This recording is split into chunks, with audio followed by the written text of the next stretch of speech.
name is MPriest, and I did my project on the high efficiency laser technology and its high impact on modern society. So ever since I was a little kid, I have been interested in science. I grew up on Dexter's Laboratory. I thought it was so cool that the little kid was making all kinds of technology that was way beyond its time. And as I got older, I realized that none of this was real. And but I still was fascinated with all kinds of technology that possible technologies that in this cartoon that somebody made to introduce science to kids and bring entertainment that they could one day exist. Not all of them because I don't know about instant teleportation, but stuff like high impact laser technology could very well exist. We are currently working on it in the defense of not of the world and America itself.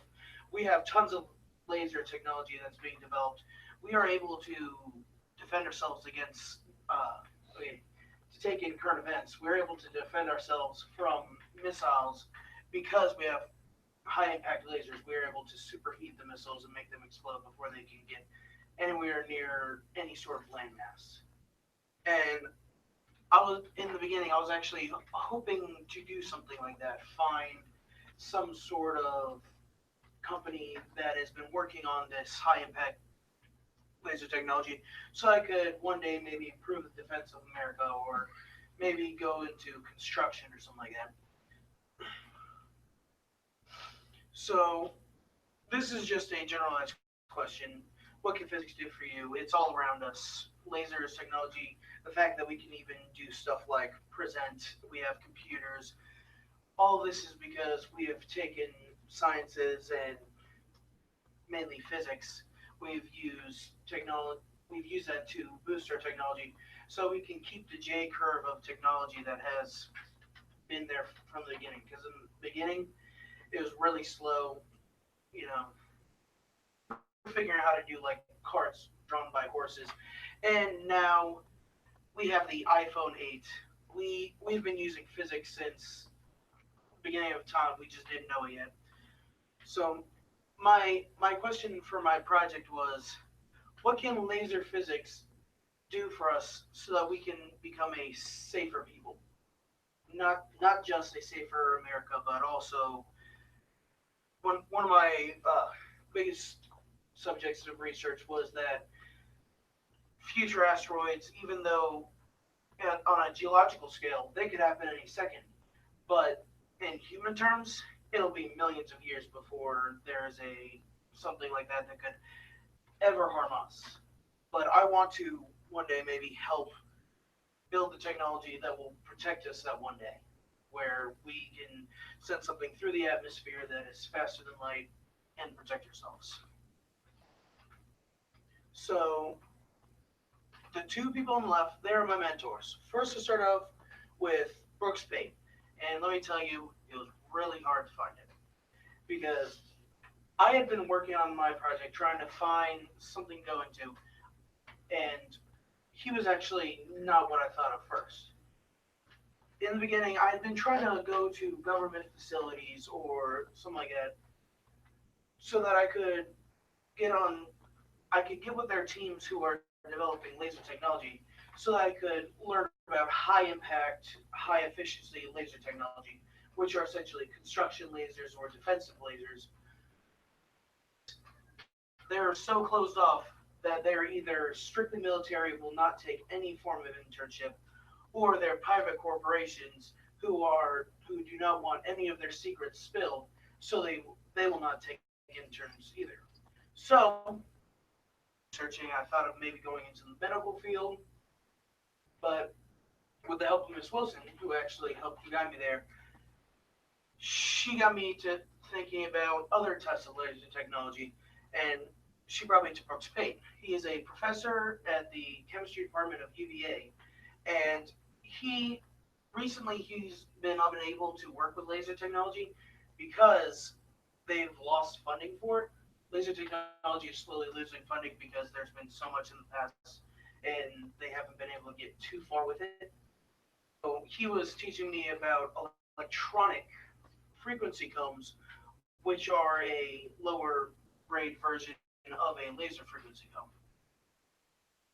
Thomas Benz, he is actually one of the teachers here at MCHS, and what happened was Brooks Pate, when the new year started over, he had a much bigger class that he had to teach. So he actually did not have enough time to continue his mentorship with me. So I went to Mr. Benz, who is probably one of my favorite teachers. Um, he's probably pretty close, top five favorite teachers, and he has been working with. I'm gonna be starting to come into school every day, about half an hour early, so I can work with him every day, learn about general physics as well as a high focus on laser technology, wave technology, electromagnetics, so that I can continue on what I was learning with Brooks Pate. And then last is Danielle Nutter. Now, she is my community service, and she is the head of the committee for the Fine Arts Festival. And ever since I was little, I'd always seen art where it didn't belong. So other people see a painting as art, and I wasn't very interested. But when I saw something like a complex math equation, I saw that it could work, and that it ended with a simple answer. And I realized that there was a beauty in starting with something so complex and just ending up with the answer. So with the Fine Arts Committee, I took it upon myself to go to them and work with them to bring more science to the fine arts populace. So the Fine Arts Festival. So this is actually a picture that was drawn by Nico Barton, and he was actually the winner of we we sent out a paper saying draw something that had to do with art comes in different shapes and sizes, and that we we asked the students to make something for it. And Nico was the one who won. I was there for it, and I thought it was really cool. And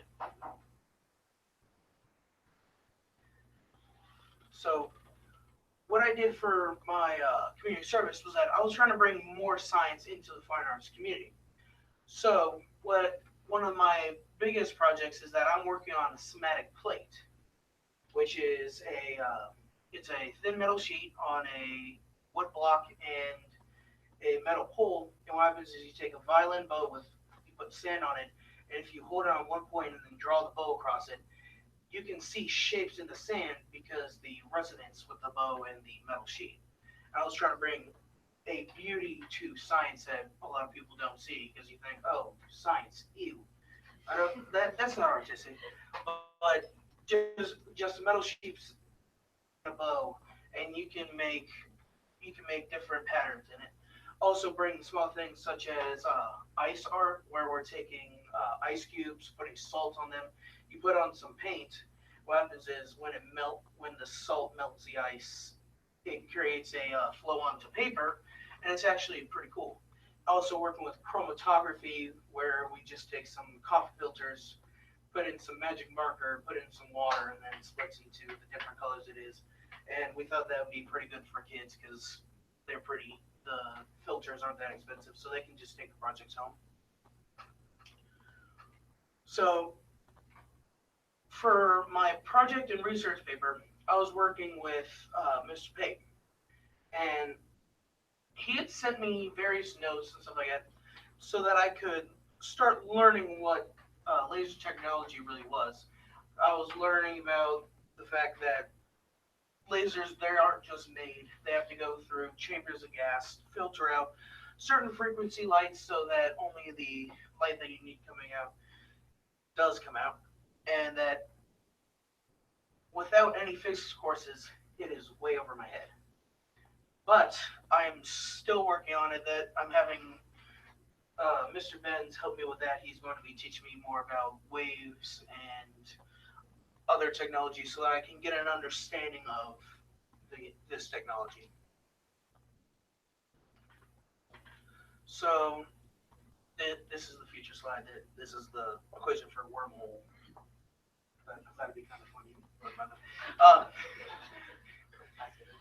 so I plan after this, I'm going to be going to Germana for 2 years so I can get guaranteed acceptance to UVA and then do a double major in physics and physical sciences so I could one day go into laser physics, or if it is still way over my head, possibly into theoretical physics. And for advice, we have already beat it to death, and we're going to keep beating it. Don't procrastinate, because I unknowingly did, because I did not know that the military would not work with me. So I just kept trying, and I really shouldn't have. Should have gone straight to UVA, worked with Mr. Pate, and also beat to death. Do what you want. Do what you want. Do what makes you happy, because science has been part of my life since I was little. I've always loved it, and I did it because it made me happy. And anybody who's going to be doing it next year should be doing what they're happy with. They shouldn't be searching and searching. They should find what they're happy with and go straight to it.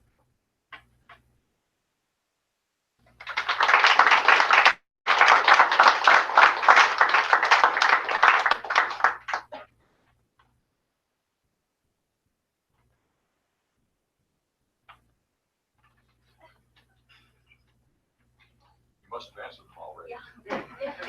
Yeah.